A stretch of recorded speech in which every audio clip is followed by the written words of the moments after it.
Alors bonjour à tous, on va étudier un passage des Écritures, on va écouter ce que Dieu peut nous dire. Euh, je vous conseille de prendre deux Bibles, parce qu'il y a particulièrement deux passages que j'aimerais qu'on regarde, et c'est bien d'avoir les deux l'un à côté de l'autre pour regarder un petit peu. J'espère que ce sera pas trop... C'est un peu confus, mais je vois pas ce que je pourrais retirer, donc on va voir ce que Dieu nous laisse récupérer de cette petite dévotion. Et s'il n'y a qu'un seul passage, là on va lire le psaume 24 d'ailleurs, donc si vous voulez tourner dans votre Bible, et si déjà rien que d'écouter ce psaume, ça pourrait suffire presque comme dévotion. Allez, on va lire alors psaume 24, alors on va pas lire on va lire à partir du verset 3 jusqu'au verset 10, il est plutôt court. Qui pourra monter à la montagne de l'Éternel? Qui s'élèvera jusqu'à son lieu saint? Celui qui a les mains innocentes et le cœur pur, celui qui ne livre pas son âme au mensonge et qui ne jure pas pour tromper. Il obtiendra la bénédiction de l'Éternel, la miséricorde du Dieu de son salut. Voilà le partage de la génération qu'il invoque, de ceux qui cherchent ta face, de Jacob. Pause. Porte, élevez vos linteaux, élevez-vous, portes éternelles, que le roi de gloire fasse son entrée. Qui est ce roi de gloire? L'Éternel, fort et puissant, l'Éternel, puissant dans les combats. Porte, élevez vos linteaux, élevez-les, portes éternelles, que le roi de gloire fasse son entrée. Qui donc est ce roi de gloire? L'Éternel des armées, voilà le roi de gloire. Pause. Alors ce psaume forcément, comme beaucoup de passages des Écritures, est très très beau. Mais on va s'intéresser, on va le découper en trois parties, en tout cas pour ce que j'aimerais partager. On voit que du verset 3 jusqu'au verset... Oui, non, juste le verset 3 en fait. On voit ici une question. Qui pourra demeurer et qui pourra monter jusqu'à la demeure sainte de Dieu? Ensuite, on va voir dans les versets suivants la description un petit peu de cette personne-là. Donc c'est quelqu'un qui a les mains innocentes et le cœur pur. Donc, déjà dans notre vie de tous les jours, quand il y a le travail et tout ça, on se rend compte déjà quand même avec toutes les distractions, on se rend compte que notre cœur n'est pas pur et nos mains sont loin d'être innocentes. Mais alors, j'ai envie de dire, ces jours-ci, alors qu'on est confinés à la maison, alors qu'on reste un peu les uns sur les autres quand on vit à plusieurs, on se rend compte encore plus qu'on n'a pas du tout le cœur pur et qu'on n'a pas les mains innocentes. Donc on sait que c'est pas nous, clairement, normalement. Et ensuite, on a une dernière partie sur les linteaux. Donc les linteaux, c'est la partie au-dessus de la porte en fait. Et ça sera intéressant pour plus tard. Mais donc, il y a cette question-là qui est intéressante, qui est qui pourra monter jusqu'à la demeure de l'Éternel, qui pourra y demeurer? Et c'est une question qui se repose souvent, notamment dans les psaumes. Et la description, en fait, on se rend compte que nous, on n'en est clairement pas capable. On n'en est clairement pas capable. Et on va tourner alors maintenant le deuxième passage. Essayez de garder votre Bible ouverte au psaume 24, on y reviendra plus tard. Mais le deuxième passage, c'est en 2 Chroniques, chapitre 30, verset 17. Donc 2 Chroniques, chapitre 30, verset 17. Pendant que vous tournez, je vous explique un petit peu le contexte. La nation d'Israël, 12 tribus d'Israël se sont séparées en deux royaumes. Le roi du royaume de Juda, à cette époque-là, s'appelle Ézéchias. Et il a à cœur de revenir vers Dieu, il a à cœur de servir Dieu. Donc il va envoyer un message à toutes les tribus d'Israël et leur dire « Non mais, il faut qu'on se rassemble. Il faut qu'on se retrouve pour la Pâque, il faut qu'on célèbre la Pâque pour notre Dieu. Parce que c'est notre Dieu. Venez tous, il n'y a pas de problème, on vous accueillera. » Donc il décide cela. Et alors, les réactions en fait sont diverses. Il y a beaucoup de gens qui se moquent de lui, mais il y a quand même une partie de chaque tribu qui va vouloir venir et qui va venir fêter la Pâque du coup à Jérusalem, là où Dieu l'avait demandé. Alors verset 17. Comme il y avait dans l'assemblée beaucoup de gens qui ne s'étaient pas sanctifiés, les Lévites se chargèrent d'immoler les victimes de la Pâque, pour tous ceux qui n'étaient pas purs, afin de les consacrer à l'Éternel.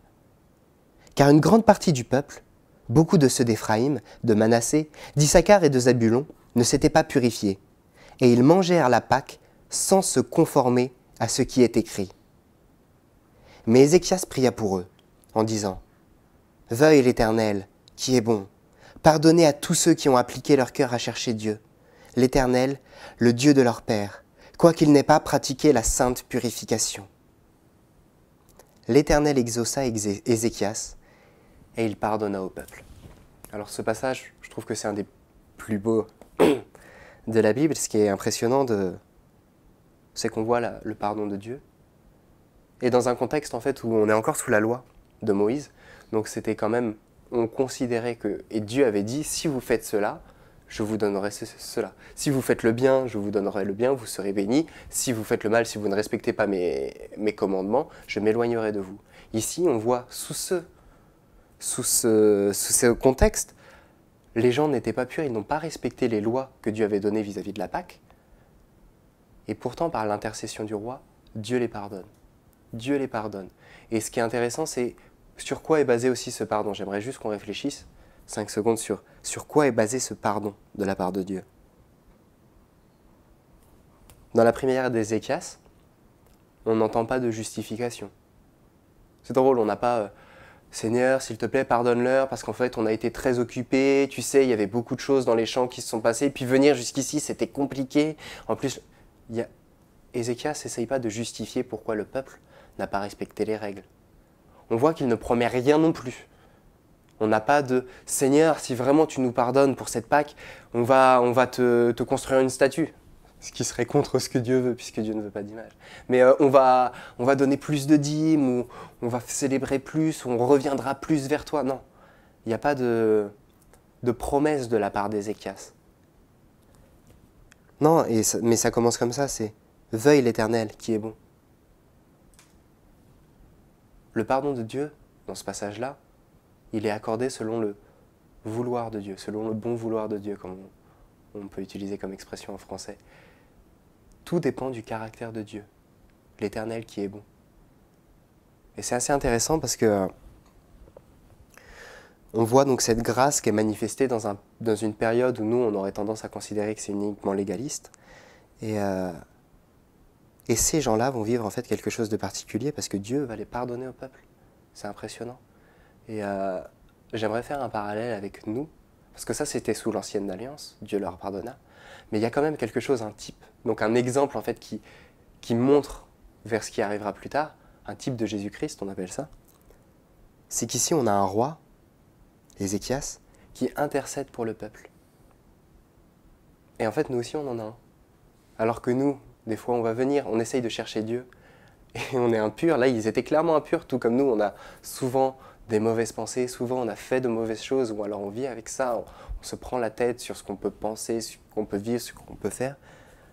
En Romains 8, verset 34.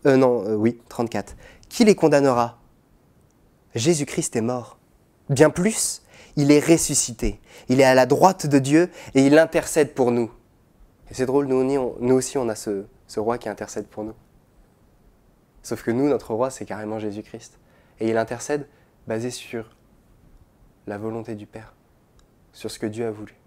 Donc, Jésus est venu sur terre pour accomplir la volonté du Père, et cette volonté, ça a été de mourir et d'être ressuscité pour nous. Et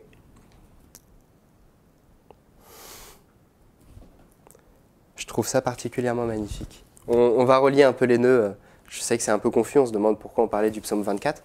On peut revenir au psaume 24 rapidement sur la partie des linteaux. Ce qui est intéressant sur cette question des linteaux, c'est qu'elle revient en fait dans l'Ancien Testament avant. Vous savez, portes, élevez vos linteaux, élevez-vous, portes éternelles. Que le roi de gloire fasse son entrée. C'est intéressant parce qu'on a une autre mention des linteaux qui est très très importante dans l'Ancien Testament, c'est pour la première Pâque. C'est drôle, c'est lié. En 2 Chroniques, je vous lisais un passage pour célébrer la Pâque. La Pâque, lors de la Pâque pour les Hébreux, Dieu leur a demandé de badigeonner de sang les linteaux de leurs portes en Égypte pour montrer qu'ils appartenaient à Dieu en fait. Et dans ce cas-là, ils n'ont pas été touchés par la dernière plaie en Égypte. C'est intéressant, c'est ce sang. Et ce sang-là, il rappelle qui? Il rappelle le sang de Jésus-Christ. Immolé avant la création du monde, avant la fondation du monde. Et ces linteaux-là, en fait, nous, on peut les élever dans nos cœurs. On les a, c'est que... Il est dit en Apocalypse que Jésus frappe à la porte de notre cœur. Et celui qui ouvrira, Dieu rentrera et dînera avec lui. Et ce qui est intéressant, c'est que là, on a ça. Nos portes sont des cœurs. Nos cœurs sont des portes, pardon. Et on peut élever nos linteaux qui montrent que Jésus-Christ est mort pour nous. Qu'on a le sang et qu'on est pardonné. Et notre intercesseur, Jésus-Christ qui est en haut, il regarde Dieu et il lui dit, Seigneur, regarde. Dieu, Père, regarde. Qu'est-ce qu'on voit? On voit le sang qui a été versé. Alors pourquoi je parle de tout ça? Pourquoi je parlais notamment de cette question de qui pourra monter à la montagne de l'Éternel? Qui s'élèvera jusqu'à son lieu saint? Jésus-Christ l'a fait, il est à la droite de Dieu. Et pourquoi je parlais de 2 Chroniques? Parce qu'en fait, ça va finir le dernier verset du chapitre 30, le verset 27, on va le lire, et vous allez voir, je trouve ça, mais c'est une question, juste si vous retenez que ce verset-là, je trouve que c'est assez impressionnant. Comme verset est assez... Moi, ça me bénit.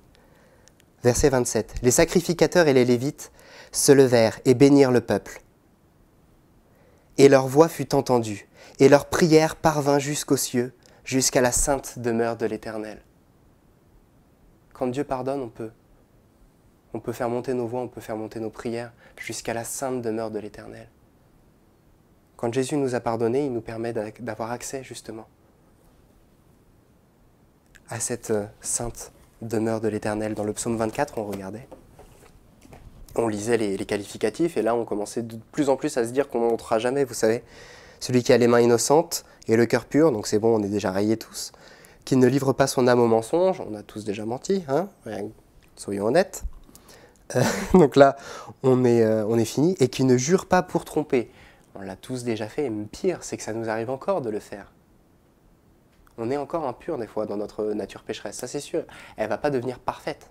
Par contre, Jésus est mort pour nous, Jésus est ressuscité, il intercède pour nous, et on est pardonné. Alors qu'on ne méritait pas, alors qu'on était impur. Jésus nous a pardonné.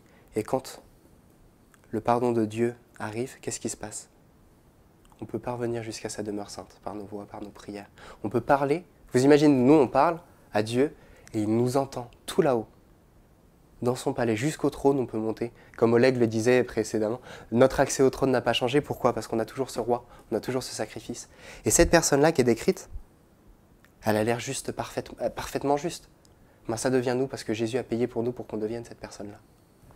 Et pour qu'on puisse obtenir la bénédiction de l'Éternel, la miséricorde du Dieu de notre salut. Et du coup, juste vraiment pensons à ça, de se dire que alors qu'on prie, alors qu'on est chez nous, alors qu'on est même allé faire les courses, ce genre de choses, quand on prie, nos voix, Dieu les entend. Dieu qui est tout là-haut, si loin, pour nous dans notre quotidien, comme on peut l'imaginer des fois. Alors qu'on lui parle, ça monte jusqu'à sa maison. Jusqu'à sa maison, jusqu'à là-haut, jusqu'à sa demeure sainte. Et j'aimerais, juste parce qu'en plus, et là c'est le point d'orgue, on va dire, en Deutéronome 4, verset 7, on a ce verset qui est une question, mais magnifique, c'est « Quelle est en effet la grande nation qui est des dieux aussi proches que l'Éternel, notre Dieu, l'est de nous, toutes les fois, là c'est moi qui répète, mais c'est quand même important, toutes les fois que nous l'invoquons. Et alors qu'on parle à Dieu et qu'on fait monter nos voix jusqu'à sa demeure sainte, Dieu est près de nous. Dieu est près de nous à chaque fois, toutes les fois que nous l'invoquons, toutes les fois que nous prions, toutes les fois que nous avons besoin de lui, où nous avons besoin de lui et où nous l'appelons, il vient à côté de nous. Alors peut-être qu'il ne réglera pas les situations, parce que ça c'est son libre arbitre, il sait ce qu'il fait normalement, mais juste nous encourager, nous dire que si on est bloqué peut-être dans nos mouvements, en tout cas on est libre de monter jusqu'à sa demeure sainte. Et alors qu'on lui parle, il est à côté de nous. Que Dieu vous bénisse.